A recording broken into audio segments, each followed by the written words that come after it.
Bienvenidos al programa. Esto es ON. Hoy hablaremos de Argentina, sinónimo de corrupción. Como ya sabemos, la corrupción es la acción humana que transgrede o viola las normas legales y los principios éticos. Son casos típicos: sobornos, desvío de recursos, enriquecimiento ilícito, abuso de poder, tráfico de influencias, obstrucción a la justicia, nepotismo, etc. La corrupción política se refiere a los delitos que se cometen en el ejercicio del cargo público para conseguir una ventaja ilegítima, acto que se comete por lo general de manera secreta y privada. Bueno, en Argentina esto de manera privada y secreta ya está superado. Poco les importa a los corruptos si es visible o no su delito. Es tal ya la impunidad y la concentración de poder. La política argentina ya se basa en la distorsión de las funciones del Estado, donde todo el engranaje está diseñado para que el poder pueda robar a los ciudadanos argentinos, siendo este el motor de los poderes del Estado y de los grupos de poder, el permanente e invariable enriquecimiento ilícito. Así, se socavan permanentemente las instituciones, donde las reglas no se cumplen o son fáciles de romper, donde se respira un ambiente de corrupción generalizada, donde se entiende y se permite este código mafioso de hacer ciertas transacciones políticas y sociales por medio de la corrupción. La oposición está en el juego de la connivencia y es manipulable vía recursos. Esto ya en la Argentina sucedió, cuando existía una oposición a la cual le habían entregado unas tarjetas y se les depositaba un dinero y se llamó mayoría Banelco. Por lo que no existe contrapeso político ni un sistema de rendición de cuentas, y ante la falta de autonomía del Poder Judicial, ya es la impunidad generalizada, a lo que por supuesto sumamos la falta de conciencia social, carencia de cultura y educación, falta de ética y de vergüenza. Es inimaginable que la familia de un político corrupto lo condene, que diga: ¿cómo pudiste hacer algo así? ¿Cómo pudiste robar? ¿Cómo nos pusiste en esta situación? Bueno, todo esto no se da. En Argentina es todo lo contrario, todos están involucrados. Sí, en Argentina el nepotismo es lo más. Las familias son protectoras de la complicidad entre las élites políticas y las económicas. La situación argentina de los argentinos, con los problemas argentinos, una manga de ladrones del primero hasta el último, ¿entiende? ¿Usted conoce la administración argentina? ¿Sabe cómo se manejan las cosas de la Argentina? ¿Sabe la clase de volumen y magnitud de corrupción que hay en Argentina? Es la tragedia de los argentinos. Los argentinos se pasan diciendo a ver quién es el culpable de no ayudarnos. Y no se dan cuenta que tienen que ayudarse a sí mismos.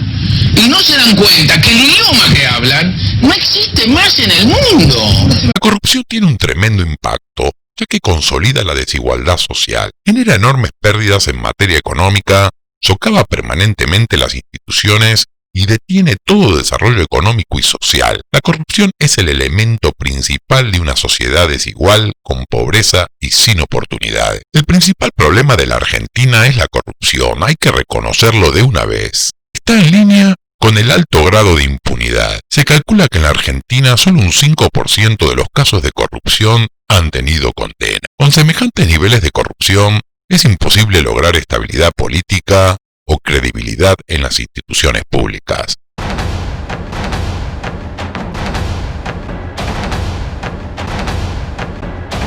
Veamos esta corrupción reflejada en un ejemplo, en la ineficiencia del Estado. Y este es solo un pequeño ejemplo de cómo nos hace más difícil la vida estos corruptos. Nótese el frecuente relevo político de los directores en las empresas del Estado.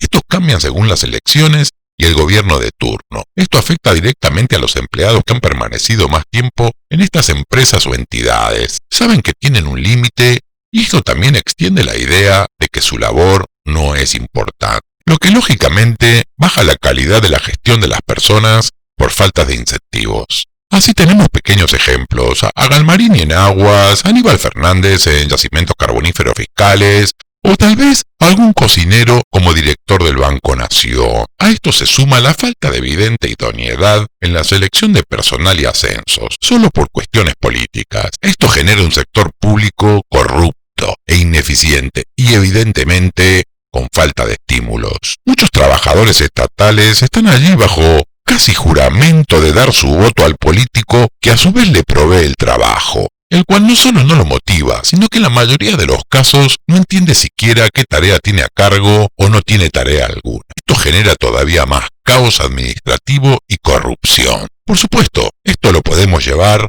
a todos los órdenes del Estado.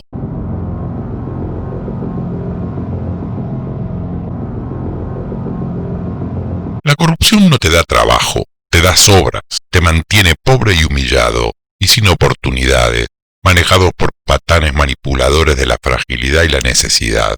La corrupción erosiona las instituciones, aleja y destruye la cooperación de la sociedad, ello con el objeto de no ser explotado por estas redes corruptas. La corrupción no lleva contabilidad, reparten la violencia y ganan el caos. Así vemos como un ejemplo más estas empresas siempre deficitarias en la Argentina, como aerolíneas, astilleros, etc., y la violencia que generan cada vez que hay cambios políticos. Lo cierto es que la Argentina es un país sin cultura ética y de cumplimiento. No se respeta siquiera un horario de encuentro, ni siquiera el horario en que hablará el presidente. Puede ser cualquier horario, o un horario aproximado. Y bueno, ¿dónde empezar? ¿Qué hacer contra esta corrupción? Diciendo no a los actos de corrupción cotidiano, aun si está relacionado con un trámite, una multa o una pequeña vivada. Denunciemos de manera incansable. Es imposible construir algo sin el valor de la honestidad. Solo con honestidad, dignidad y trabajo se puede generar crecimiento sostenible en el tiempo y empezar a generar valor para los ciudadanos y la sociedad. Pero digamos las cosas como son. ¿Cómo ha surgido en la Argentina esta ilegalidad generalizada de grupos de poder que consideran que la ley no es aplicable a ellos? Gracias por ver el programa. Nos vemos en el próximo. Siempre, siempre.